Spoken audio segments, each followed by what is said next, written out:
Bonjour, vous écoutez Lifetile, le podcast qui vous parle Xbox, Surface, Duo, Neo et Windows.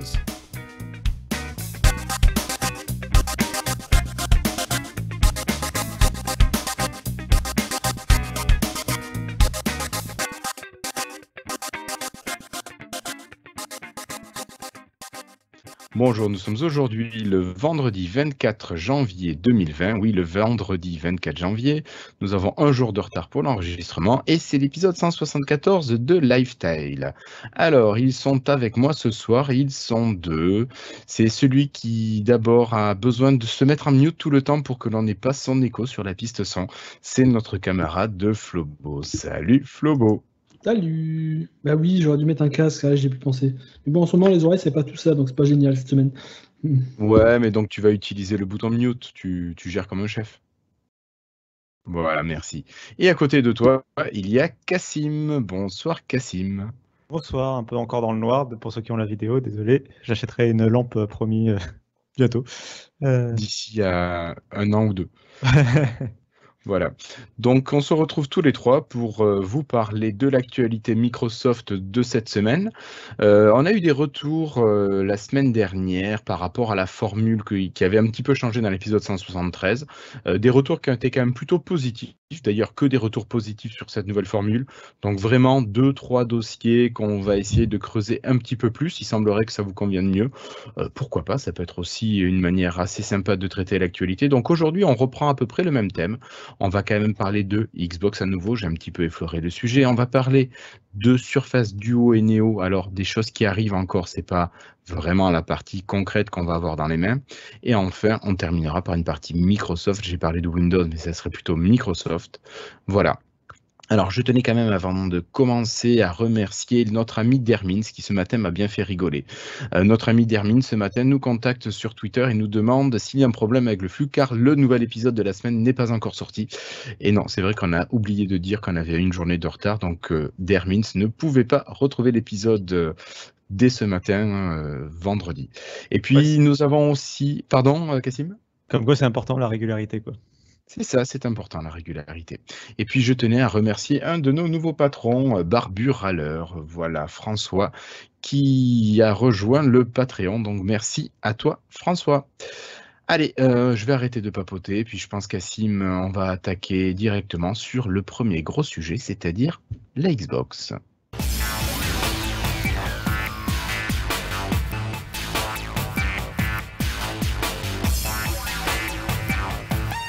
Allez, alors Cassim, cette Xbox, on en a déjà parlé bien sûr la semaine dernière, je pense qu'on va parler quasiment à chaque épisode maintenant jusqu'à sa sortie officielle.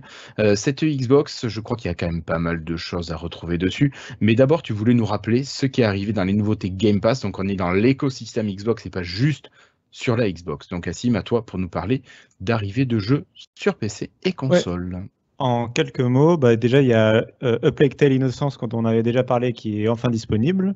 Et je l'ai testé. Console et PC. Il y a Indivisible, un jeu indépendant qui est arrivé sur console. Et alors, je voulais quand même mentionner Fishing Sim World Pro Tour. Donc, oui, j'ai dit que je le téléchargerais, mais je ne sais pas si je vais le faire. Donc, un jeu de pêche. Voilà. Pourquoi pas. Simulation, ouais. Il y a Sea Salt aussi qui est arrivé sur console. Et sur PC, on a encore Plague Tale Innocence. Alors, le jeu indépendant Gris qui est disponible. Que je recommande. Et il y a aussi Scourgebringer et Sea Salt, donc qui sont tous les deux nouveaux jeux qui sont arrivés. Donc le Game Pass qui continue de s'enrichir comme ça petit à petit, de semaine en semaine. Donc ouais. vraiment bien. Oui, et je voulais juste rebondir et rajouter une information pour ceux qui auraient peut-être raté, je crois, l'épisode 172. Vous rappelez que pour les joueurs de GTA, il y a l'épisode 5 de GTA qui est disponible dans le Game Pass. Donc si vous n'y avez pas joué, vous pouvez quand même toujours en profiter. Je crois que c'est le jeu qui a les meilleures ventes actuellement. Hein. C'est quand même un truc assez dingue. Alors, tu nous rappelais, Cassim, c'était un jeu qui était sorti juste avant la fin de la Xbox 360 et pour 2012. Les débuts de la Xbox One. Ça doit être 2012. C'est dingue. Ouais, 2012. Tu parles de choses à rappeler. Je voudrais juste rappeler rapidement que le Xbox Game Pass, ça s'accompagne d'un système de quêtes que vous pouvez faire. Si vous avez par exemple un smartphone, vous pouvez télécharger l'application et il va vous les inscrire. Et c'est des quêtes, par exemple, c'est débloquer des succès dans les jeux. Ça vous débloque des points. Et c'est les mêmes points que le système de Microsoft Reward, donc quand vous faites des recherches Bing et compagnie. Ouais. Et ça vous permet d'acheter des mois d'abonnement supplémentaires en fait, du Game Pass. Donc c'est un système assez gagnant-gagnant. Il y a un petit côté ludique, voilà, essayer d'obtenir des points comme ça. Donc c'est un petit rappel. Voilà. Ok, merci beaucoup Cassim. Alors, je crois que là, c'est une partie quand même qui va peut-être plus nous intéresser directement. C'est la partie jeu et la partie streaming. Il me semble que dans la partie xCloud, donc le jeu en streaming de Microsoft, qui va arriver pour tout le monde assez rapidement, on a déjà une partie qui vient d'arriver là ces jours-ci en France. Cassim, est-ce que tu pourrais nous en parler un petit peu, s'il te plaît? Ouais, alors bon, on est tous impatients pour vraiment le service je pense, de cloud gaming de Microsoft, mais c'est pas le volet qui arrive pour l'instant en France, c'est l'autre, c'est console streaming, qui permet en fait de faire quelque chose que Sony propose déjà, mais de façon assez intéressante, c'est de streamer en fait tout simplement sa Xbox depuis n'importe où sur son smartphone. Donc, admettons, voilà, vous jouez. Enfin, vous avez votre console branchée chez vous en fait, et vous allez pouvoir au bureau ou dans les transports jouer sur votre smartphone et il va en fait télécharger les données depuis votre console. Alors ça demande une ligne assez bonne quand même, évidemment. Oui. Mais Disons que si vous avez un petit ADSL, c'est pas la peine. voilà, mais c'est un truc intéressant, d'autant que il est théoriquement, si vous avez une bonne connexion, il est plus performant que ce que xCloud propose, puisque surtout si vous avez une Xbox One X, puisque je rappelle que le volet vraiment cloud gaming de xCloud est basé sur la Xbox One S. En gros, Microsoft met des Xbox One S dans ses serveurs. Et du coup, si vous avez une Xbox One X, en fait, vous allez pouvoir streamer des jeux en meilleure qualité graphique que ce que Microsoft proposera sur son service. Donc c'est un peu ironique. Je voulais juste répondre sur la question des débits, plus précisément. Oui. Il demande au minimum 5 mégabits par seconde en envoi, sachant qu'une connexion ADSL en général envoie au maximum autour de 1 à 2 mégabits seconde. Ouais, 2, ouais. Donc c'est assez. Donc voilà, vaut mieux avoir une connexion câble, fibre. Voilà. Ouais. C'est jouable en 4G ou c'est complètement mort? C'est jouable en 4G, mais c'est jouable en 4G sur ton smartphone, mais par contre, il faut quand même la bonne connexion côté Xbox. Mais c'est jouable en 4G. Il y a 200, j'avais pas pensé à ça, oui, d'accord, oui. Alors, ça dépend, tu as quand même des connexions 4G box, on dérive un petit peu, mais qui ont des connexions qui peuvent être bonnes à certains moments de la journée, moins à d'autres, mais ça peut être jouable. Moi, je t'avoue, j'ai des moments où j'ai du 10-15 mégabits en upload sans problème en journée. Disons que je pense que c'est jouable, mais c'est que l'idée, c'est que si jamais tu joues en 4G aussi sur ton smartphone, tu multiplies un peu les risques d'instabilité en ayant de la 4G des deux côtés. Évidemment. Mais ouais, ça peut se jouer. Voilà, il faut une manette Bluetooth Xbox, évidemment. C'est que disponible sur Android pour le moment. Et le dernier élément que je voulais mentionner, c'est que ça permet aussi de jouer, si vous avez votre disque dans votre console, ça permet de jouer au disque qui est dans la console. La seule limite, c'est qu'il me semble que les jeux 360 ne fonctionnent pas. Les jeux, tout ce qui est rétrocompatibilité un peu, ne fonctionne pas avec ce service. Mais ce serait la seule limite et en tout cas, le service fonctionne assez bien. D'accord, ok. Merci beaucoup, Cassim. Alors après, il y a un nouveau projet. Moi, j'ai pas trop suivi ce que c'était. Je comptais sur toi pour m'en parler un petit peu. Un projet de théorie ninja. J'ai pas bien tout saisi. Est-ce que c'est un nouveau jeu? Est-ce que c'est un... Qu'est-ce que c'est, Cassim? Alors Ninja Theory, c'est un studio que Microsoft a racheté, qui ont fait Hellblade, qui déjà portait sur un peu si tu y as joué ou pour ceux qui y ont joué. Pas joué. C'est un jeu qui explore déjà la psyché un peu, puisque le personnage principal est atteint d'une condition mentale, quoi, en gros. Donc, je ne vais pas rentrer dans les détails, mais en gros, ils avaient travaillé déjà avec des psys à l'époque pour la conception du jeu. Oui. Et là, ils vont plus loin avec 2 nouveaux projets. Le nouveau vraiment projet là qu'ils viennent d'annoncer, c'est Project Mara. Ils disent que c'est une représentation crédible et fondée de la terreur mentale en partant de récits d'expériences réelles et d'études approfondies. L'objectif est de recréer les horreurs de l'esprit de la manière la plus précise et la plus réaliste possible. Ouais, tu n'as qu'à lire du Lovecraft et puis c'est bon. C'est un peu ça. En tout cas, et voilà, c'est censé. Donc c'est un jeu. Pour l'instant, c'est expérimental et ils sont en train de le développer. Mais ce sera un jeu qui se passera qu'à un endroit avec un seul personnage, ils ont dit. Visiblement, les premières images qu'on en a, si c'est des images du jeu, en fait, c'est tout simplement dans les bureaux du studio de développement. Parce que quand tu regardes leurs photos de leur bureau, ça, c'est le même endroit. Et donc, voilà, ça se veut un truc très horrifique. Et l'autre projet qu'ils ont, c'est The Inside Project, pardon. Et là aussi, c'est du recherche et développement et c'est pour aider les gens à vaincre leur phobie. C'est un peu le revers du projet. Donc voilà, le but, c'est d'aider à travers le jeu vidéo, à se servir du jeu vidéo comme d'un nouveau médium pour essayer de guérir les gens de leur phobie, quelle qu'elle soit, quoi. Enfin, en tout cas, c'est la vision globale du projet. On verra après ce que ça donnera. On a l'impression que ça va peut-être utiliser de la réalité virtuelle. Donc voilà, c'est 2 projets vraiment de Ninja Theory, du coup, qui appartiennent à Microsoft. Je trouvais ça assez intéressant. D'accord, effectivement, c'est quelque chose qui peut être intéressant. Tu me donnes envie d'aller regarder Hellblade, ce que ça peut être. Tu sais s'il est dans le Game Pass ou pas? Il est dans le Game Pass, normalement. Bah voilà, c'est parfait. Allez, encore une occasion d'utiliser ce Game Pass. Bon, je pense que pour cette information, Cassim, tu nous as tout présenté. On va passer sur quelques... Oui, on va passer sur quelque chose d'un petit peu plus intéressant, un petit peu plus matériel quand même. Ces prototypes, des photos, pas des représentations, de prototypes de Xbox série X qui ont fuité sur Internet, sur un joli tapis en paille de jonc ou quelque chose comme ça. Qui a fait beaucoup... Oui.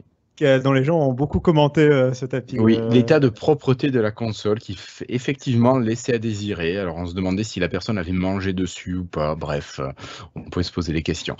Sinon, plus sérieusement, on a vu la connectique complète qui était à l'arrière de cette version prototype, de cette version à destination des développeurs. Et actuellement, elle fait pas triper, quoi. Est-ce que tu peux nous rappeler ce qu'on trouve pour l'instant sur cette version proto, s'il te plaît, Cassim? Ouais, alors comme tu l'as dit, c'est vraiment un prototype et c'est très crédible parce que ça correspond déjà aux fuites qu'on avait eues avant. Puis la console, ça me semble impossible d'imaginer que ce soit un faux parce que la photo est vraiment très crédible. L'appareil est beaucoup trop complexe pour être un truc imprimé en 3D par exemple ou pour être un faux inventé par quelqu'un. Ce serait beaucoup trop se faire de la peine en fait ça demanderait trop d'efforts à mon avis pour créer un faux de cette qualité. D'autant que la personne qui a fait cette photo a laissé apparaître le numéro de série qui est à l'arrière et que ce numéro de série peut être enregistré sur le site de Microsoft. Alors ça donne pas, le numéro de série renvoie vers rien en gros, mais il marche en fait. Le serveur de Microsoft l'accepte. Donc ça montre il est bien valide. C'est ça. Ouais.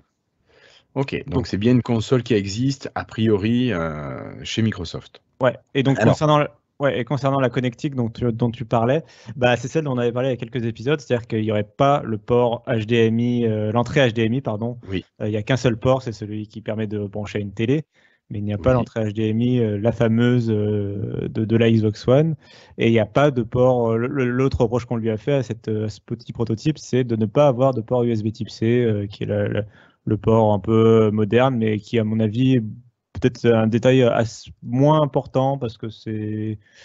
Donc, effectivement, c'est un port qui est fait pour être... on serait rassuré si on avait un dessus parce que ce serait un peu future-proof. Oui, il en faudrait un. Mais c'est moins vital, je trouve, sur une console de jeu où on va être rarement amené, je pense, à brancher énormément de périphériques sur cette console. Oui. Je suis d'accord avec toi. Et puis même, de toute façon, sur une console, tu vas généralement moins t'amuser à brancher ou débrancher ton matériel. Et puis, c'est les prises de derrière. Donc, tu peux très bien avoir ton câble qui part du USB-A et qui sort en USB-C. Et finalement, tu vas brancher ton téléphone ou ton disque dur en USB-C. Enfin, je ne sais pas ce que tu veux y mettre de plus. Mais voilà. Le plus important, c'est que la manette, à mon sens, soit USB-C, par contre, de son côté. Oui. Ça sera le plus important. Quelques derniers éléments sur cette console, sur ce prototype. La taille peut-être. Je ne sais pas si vous voulez parler de la taille, mais ça peut être sympa. Alors la taille, tu me diras ce que tu en penses, parce que effectivement sur les photos, je n'arriverai pas bien à me représenter. Enfin, elle paraît assez petite. C'est ça. J'aimerais juste te dire, concernant le design général, on voit de la ventilation à l'arrière de façon assez proéminente. Oui. C'est rassurant et on voit une petite surface qui permettra de la mettre à la verticale, ce qui montre à quel point elle est vraiment pensée pour être à la verticale, cette console, même si elle est compatible avec le mode horizontal, elle est pensée pour être à la verticale, quoi. Mais qu'est-ce que tu en penses de la taille, toi?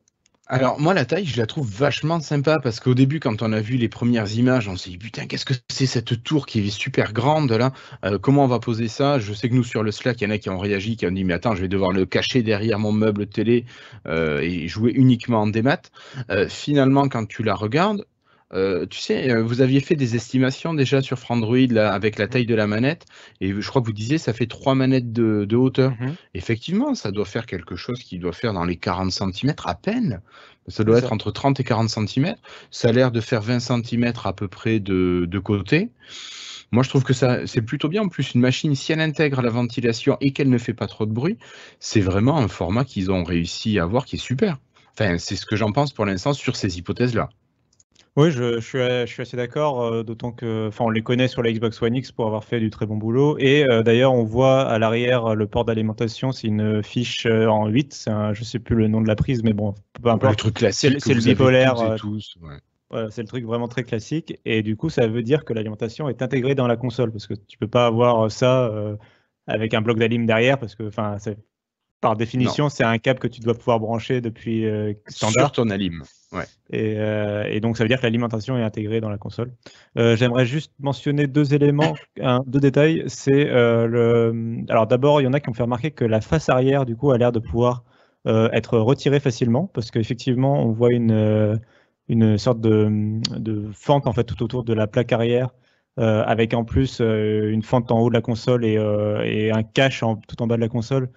Ce qui laisse penser qu'il y a peut-être une vis cachée derrière ou quelque chose. En tout cas, effectivement, ça laisse imaginer que peut-être on pourrait retirer facilement la plaque à l'arrière. On se souvient que sur la Surface Pro 7 et le Surface Laptop 3, Microsoft a insisté sur le caractère un peu plus facile de la réparabilité de Surtout le Surface Laptop 3. Hein. Ouais. Ils ont insisté sur le fait de faciliter la réparation, donc peut-être qu'il y a une continuité de ce travail-là, ou peut-être c'est juste une limite du prototype. Donc ça, c'est encore un peu tôt pour en conclure. Et le dernier truc, c'est le port mystérieux qu'il y a à l'arrière, dont on n'a pas Oui, parlé, c'est vrai. qui, d'après les fuites, d'après les fuites et les rumeurs, c'était un port de debug avant qu'on voit cette photo. Ce serait un port de debug qui servirait aux développeurs, et donc ce serait quelque chose qui disparaîtrait du modèle commercial. Qui serait éventuellement d'ailleurs remplacé peut-être par un port USB Type-C ou quelque chose d'autre, ou un port un HDMI. HDMI. Voilà, on l'espère. Voilà, si c'est un port qui doit être disparaître. L'autre théorie que moi je trouve assez intéressante, c'est l'idée d'un lecteur de SSD, puisque ça fait pile la taille en fait, enfin ça fait à peu près, c'est un peu plus large que la taille d'un SSD, les SSD qu'on retrouve dans les PC modernes, les Surface Pro et compagnie. C'est des Ceux sortes qui se branchent en M2. C'est ça, les Sur sortes les de ports cartes. M2. C'est ça. Ouais. Et le port en lui-même, là, il est un peu plus large, un peu plus haut. Mais on imagine que si Microsoft proposait de ajouter un stockage comme ça à sa console, ce serait pas pour mettre une sorte de carte un peu branlante et nue que tu achèterais comme ça. Ce serait plutôt des cartouches, enfin quelque chose, la même technologie, mais si tu veux, mais imbriquée dans quelque chose de plus facile d'emploi. Et donc, je pense que c'est pour ça qu'on pourrait imaginer à quelque chose d'un peu plus large et un peu plus épais. Ce serait tout simplement des cartouches que tu achèterais dans le commerce, qui seraient du coup peut-être propriétaires par Microsoft, mais que tu achèterais dans le commerce et qui te rajouteraient du stockage éventuellement dans ta console. C'était l'autre hypothèse évoquée, parce que vraiment, le format ressemble vraiment. Ça ressemble presque à un lecteur de carte SD quelque part en fait. Voilà, donc sur ces fuites de prototypes, on a quand même des choses qui étaient assez intéressantes, bon, qui n'étaient pas révolutionnaires non plus, Cassim, parce que c'est des choses qu'on avait vues sur les visuels dessinés, sur les projections, donc bon, ça confirme certaines choses, mais on n'a toujours pas de certitude. Ouais, ça, on attendra un petit peu les nouvelles annonces du côté de chez Microsoft, quoi. Ouais. Alors en attendant tu parles de nouvelles annonces. Moi j'ai cru entendre parler d'un nouveau SSD, afin d'avoir des nouvelles informations sur le SSD qui va équiper cette Xbox. Donc un SSD, c'est déjà un disque qui est beaucoup plus rapide que les disques à plateau. Et en plus, ce disque de Microsoft, il serait encore plus rapide qu'un SSD. C'est un petit peu ça l'histoire?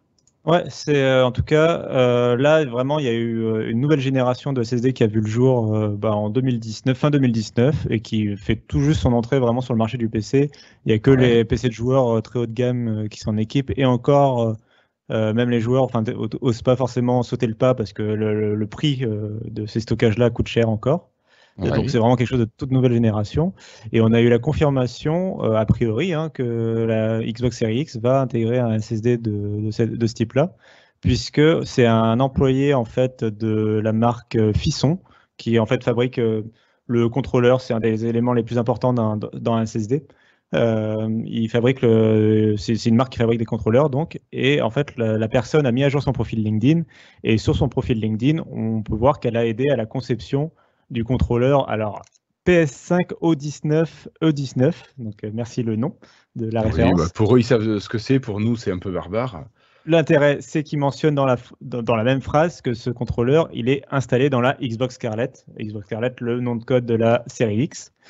Et il précise que donc cette référence, c'est un SSD PCI Express de 4e génération sur 4 lignes en NVMe sans mémoire DRAM. Alors tout ce charabia, ce que ça veut dire, c'est ce que j'étais en train de dire, c'est que c'est un SSD de dernière génération.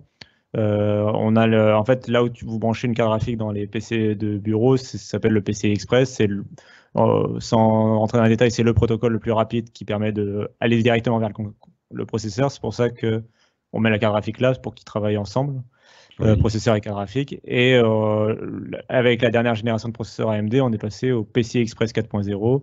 C'est la dernière norme. C'est un peu comme quand vous passez de l'USB 2 à l'USB 3. Ça permet de multiplier les débits. Et là, donc ce SSD, il aurait le PCI Express 4.0. C'est la dernière norme. Et en fait, en plus, quand tu regardes dans les références, j'arrive à quelque chose de plus concret. Quand tu regardes les références dans la documentation justement de la marque du contrôleur, là, tu trouves la même référence que pour la série X. Et tu vois que le SSD serait capable d'atteindre une vitesse de lecture de 3 gigaoctets, 3,6 gigaoctets seconde en lecture. Ouais. Et de 2,2 gigaoctets seconde en écriture. Ah ouais, donc les temps de chargement seraient quand même sacrément réduits. Hein. C'est ça, c'est vraiment, c'est dans les SSD les plus rapides qu'il y a sur le marché. Et c'est vraiment quelque chose qui permet de rendre à néant tu charges. Et surtout, c'est les données en lecteur qui sont importantes pour une console de jeu au final presque. T'imagines tu charges quasiment 4 gigaoctets toutes les secondes, quoi. Dans ta mémoire vive, quoi. Donc finalement, c'est très rapide. C'est un truc de dingue, ouais. Donc voilà, c'est vraiment. Du coup, c'est la confirmation. Elle vient pas de Microsoft, cette confirmation, mais elle vient de la marque qui fabrique le SSD. Mais c'est assez intéressant. Moi, ce qui me fait peur, par contre, c'est le prix, quoi. Parce qu'un SSD, en fait, je suis allé un peu farfouiller sur Amazon pour prendre un SSD de cette 4e génération là. Et alors, c'est le prix grand public, c'est le prix qui intègre la TVA et compagnie. Microsoft pourra avoir des prix moins chers, etc. Mais un SSD de 500 Go grand public, avec cette technologie-là, coûte 110 € quand même. D'accord. À lui seul, juste le SSD, quoi.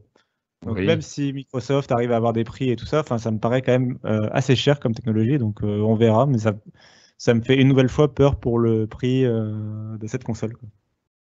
Mais je crois que dans un article ou sur Twitter, tu parlais d'un prix que tu estimais comme ça à vue de nez autour de 600 € environ à la louche. Ouais, plus ça va, plus je pense qu'effectivement, pour un certain nombre de raisons, Microsoft va vendre sa console.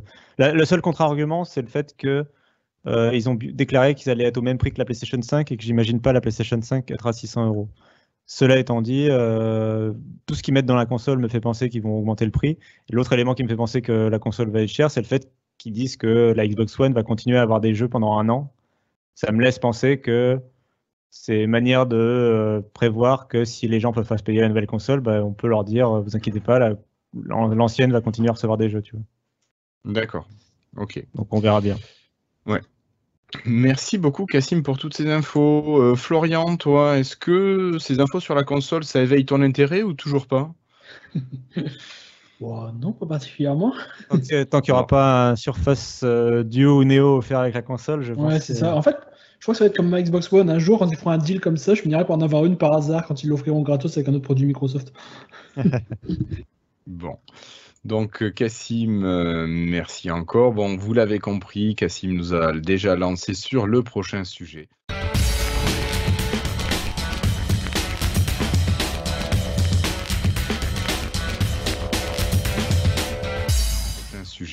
On va parler de... Alors, pas concrètement du Surface Duo et du Surface Neo, mais du SDK. Alors le SDK, c'est l'ensemble d'outils qui permettent de développer vos logiciels pour le Surface Neo sur le Surface Duo. Ça permet de prendre en charge toutes les spécificités du matériel. Et Microsoft a libéré, alors Florian, que je ne dise pas de bêtises, le SDK du plus petit du téléphone, c'est bien de ça? l'Android, mais du Surface Ouais. Duo. Voilà. Et par contre, pour le Surface Neo, ça va arriver d'ici une quinzaine de jours, si j'ai pas mal compris les au cours du informations. mois prochain, normalement. 11 février, moi j'avais lu, mais voilà. C'est ça. Alors toi, Florian, tu as pu tester ce SDK, tu l'as installé sur ta machine, et ça tourne, tu arrives à émuler un Surface Duo. Donc toi, ce soir, tu vas pouvoir nous présenter déjà les premières images en utilisation de ce Surface Duo. Ouais, normalement, après, il a planté plusieurs fois là, pendant que j'essayais de l'allumer tout à l'heure. Donc, on va voir si ça tient assez longtemps pour fonctionner. En fait, tout simplement, c'est juste un émulateur. C'est bon. C'était juste un émulateur classique avec QEMU, en fait. Donc, ça émule un appareil sous Android, tout ce qu'il y a de plus normal, sauf qu'évidemment, il a 2 écrans et il tourne sur le Microsoft Launcher adapté pour le Surface des Duo. Pardon, je ne savais plus qu'à c'était pendant une seconde. Donc l'interface, si vous avez installé la nouvelle version du Microsoft Launcher qui est en alpha depuis 15 jours, vous la reconnaissez, c'est exactement la même, mais sur 2 écrans, bien sûr. Donc on voit bien à gauche l'écran on voit bien la séparation entre les 2 écrans. On peut bouger et slider comme on peut actuellement sur le Microsoft Launcher, mais évidemment on a 2 pages là où on en a habituellement une. Lorsqu'on lance une application, elle se lance par défaut sur un seul écran, mais on peut soit la déplacer sur l'autre, ou soit la mettre sur les 2 écrans à la fois. D'accord. Alors là, j'ai pris exprès, j'ai pris une application pas adaptée exprès, c'est une application standard Google Android pour appeler ça. Celle-là, elle n'est pas adaptée, et là on peut voir clairement qu'elle ne l'est pas. Oui, il manque un peu une barre centrale.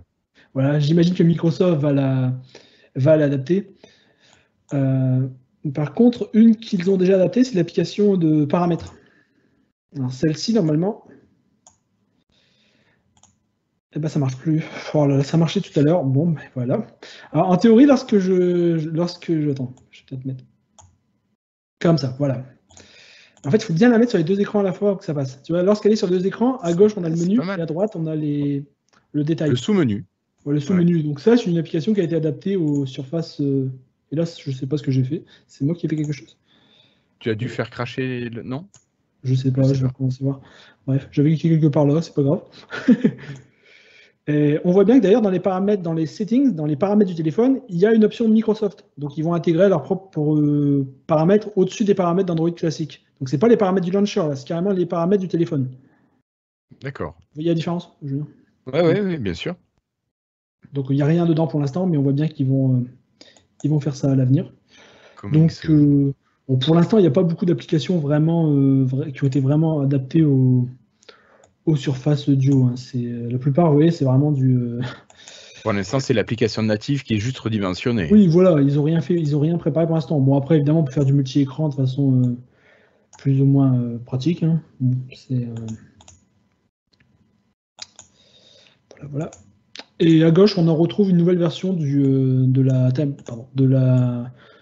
Je sais plus comment on appelle ça, c'était la timeline qu'on a déjà sur le Microsoft Launcher. Donc avec... un système une interface un petit peu modifiée, mais bon, pas non plus. C'est juste des boutons à la place de slide, je crois. Oui. Bon, voilà. On voit bien que c'est très early, hein, c'est alpha, hein, mais bon, c'est déjà. Moi j'aime l'idée de pouvoir avoir 2 écrans sur mobile et qu'on puisse vraiment adapter ça. Après, ça fait comme sur ton ordinateur, non ? Tu as bien 2 écrans, toi aussi ? Ouais, c'est ça. Et ce que Microsoft a dit également, je ne sais pas s'il y a des photos par défaut sur Android là-dedans, une galerie peut-être. Peut-être, oui. Il n'y a rien apparemment. Je voulais voir. Non, il n'y a pas. Bon, il n'y en a pas, désolé. Je vais montrer une photo, peut-être en lançant Edge vite fait, et en allant sur Internet. Évidemment, c'est le nouveau Edge, hein, avec le nouveau logo. Le nouveau logo. Je vais voir s'il est adapté d'ailleurs au multi-écran, j'ai pas encore regardé. Hop. Ok. Bon, apparemment il se lance pas. Donc c'est très très alpha. Ouais, d'accord. Allez, bon. Et Chrome, t'as pas Chrome dessus? C'est une première preview. Hein, bon. Oui, c'est une alpha. Hein. C'est vraiment fait pour les développeurs. C'est pas prévu. Mais bon, là, on est. Non, il n'y a pas Chrome. Ils ont enlevé Chrome. Ils ont juste mis le Edge. Ah, il y a WebView Browser. Ça doit être le Chromium de base du test. Ah oui, mais il n'y a pas de. Désolé, j'aurais dû aller sur Bing. Je m'excuse. Ouais, mais, tu peux le refaire. Hein. Arrête, on a Christophe qui va faire des boutons. Je vais mettre une image. Est-ce que ça passe? Voilà. Et on voit ce que Microsoft a fait, c'est qu'ils ont mis un mode sur les images pour qu'on ait de la continuité. C'est-à-dire qu'il affiche l'image comme si c'était un seul grand écran et il met une barre noire au milieu, si vous imaginez ça, pour l'endroit où sera la charnière. Et ça fait que le cerveau humain, ils disent qu'il imagine la partie de l'image qu'il manque. Oui. Et que, par contre, s'il y avait une cassure au niveau de la charnière, ce serait beaucoup moins naturel et pour les gens, ça paraît bizarre.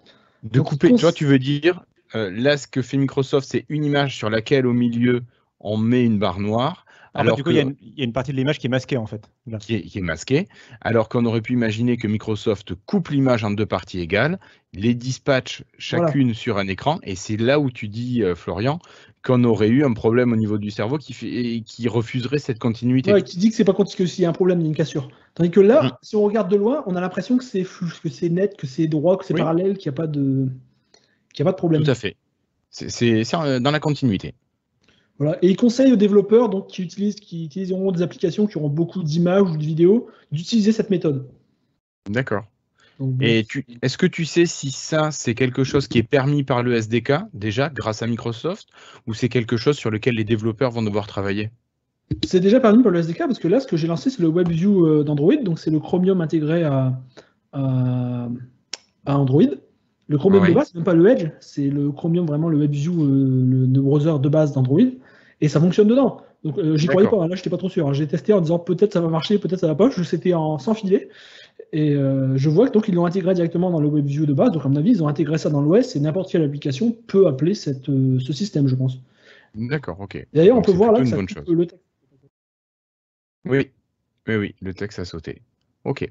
Est-ce que tu as trouvé d'autres choses intéressantes dans ce SDK pour l'instant, Florian? Bon, après, j'ai pas cherché pendant très longtemps. Hein. J'ai juste testé vite fait. Il n'y a rien de. Bon, après, c'est. Bon, le launcher n'est pas encore tout à fait adapté, par exemple. Mais je ne crois pas. Après, Cassim, tu as peut-être vu d'autres choses là-dessus, je sais pas. Non, mais de toute façon, il n'y a pas grand-chose de plus à voir pour l'instant parce que tout l'intérêt, ça va justement être d'attendre que les développeurs fassent leur travail et adaptent leur application, en fait, tout simplement. Donc non, on va devoir attendre. Et puis, comme tu l'as dit, c'est une première version. On voit qu'il y a pas mal de bugs pour ceux qui ont la vidéo. Donc, c'est une première version. Il faudra attendre un petit peu plus tard dans l'année. Mais c'est déjà bien. On est qu'en janvier. Le truc est prévu pour la fin de l'année. Donc, c'est déjà bien d'avoir une première version comme ça, quoi, avec laquelle les gens peuvent tester, quoi. Tout l'intérêt pour Microsoft, ça va être de réussir à convaincre les développeurs de se motiver pour adapter leur application, quoi.